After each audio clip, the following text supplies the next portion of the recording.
Mas mababa na raw sa price cap ang presyo ng bigas sa ilang palengke. Ang tanong, posible na kayang tanggalin tong price cap na ito? Oo nga, marami nagtatanong yan. Pero ito, sabi ho ng Department of Trade and Industry, posibleng maglabas po sila ng ang Department of Agriculture ng rekomendasyon sa susunod na 2 linggo. Wala pang pahayag ang DA tungkol dito. Nauna na nilang sinabi na magandang indikasyon na may mga retailer na nakakapagbenta ng bigas na mas mababa pa sa price cap. Ayon sa Bureau of Plant Industry, tumataas na ang rice self-sufficiency ng bansa. Sapat din daw ang supply ng bigas.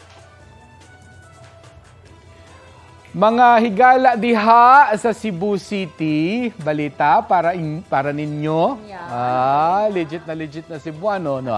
Required na hong magkaroon ng half rice option. Ang lahat ng kainan dyan. Matagal na itong pinag-uusapan. Sa ordinansa ng Cebu City Council, obligado ang half rice option para mabawasan yung nasasayang na kanin. Bukod sa mga restaurant o fast food, may half rice option din pati sa mga ospital, eskwelahan, opisina at iba pang establishmento na naghahanda o nagbebenta ng pagkain.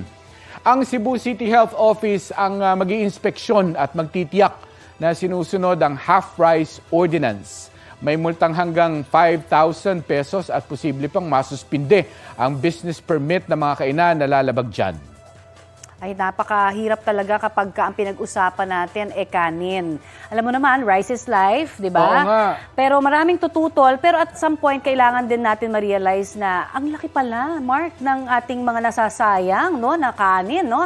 Dapat maging masinop pala talaga tayo sa mga, syempre, pagkain natin, yung Food bigas, di ba? wastage, ano? Kasi halimbawa ikaw, nakaka-isang cup ka ba ng rice? Secret. Pero, Pero parang sa basa ko sa'yo, mga 1/4 rice ka lang. Oo. Pero alam mo, sabi nga nila as of April 2023, 7.2 billion pesos po ang halaga ng kanin na nasasayang sa Pilipinas every year. Ang dami nun. Oo. Ano bang ginagawa doon yung mga natitira? Ganun Marami ba? doon siguro yung parang, dahil nga ang minimum ay 1 cup. Hindi naman mauubos ni Connie ang 1 cup. Anong gagawin niya? Isasangag mo pa ba yung other half? Depende yan Diba, sa ulam, iiwan mo na sa restaurant yun? Sayang. Iuwi mo na, 'di ba? Pagka ganitong mahirap ang buhay, 'di ba? Huwag na tayo magsayang talaga. Tama naman. Ito naman, good news para sa mga consumer. Pumayag na po ang mga manufacturer na hindi muna magtataas ng presyo ng pangunahing bilihin sa ngayon. Sabi po ng Department of Trade and Industry, yan ang resulta ng pakikipag-usap nila sa mga manufacturer. Nagpapasalamat naman dito si DTI Secretary Alfredo Pascual at sabi po niya, kung may taas presyo man, ito ay magiging case-to-case basis. Magkakaroon daw kasi ng iba pang konsultasyon para sa ilang manufacturers na urgent ang concern patungkol sa mataas na gasto sa produksyon. Titiyakin naman daw ng DTI na susuriin din ang kakayahan ng mga manufacturer na magpatuloy ng operasyon. Buti naman. Oo. Balita ko, may tututukan kayo tuwing 11 a.m. sa GTV. Alamin ang mahalagang balita at impormasyong dapat nyong malaman sa Balita Ko tuwing Lunes hanggang Biyernes.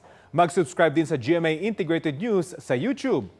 Sa mga kapuso abroad, maaari po kaming masubaybayan sa GMA Pinoy TV at www.gmanews.tv.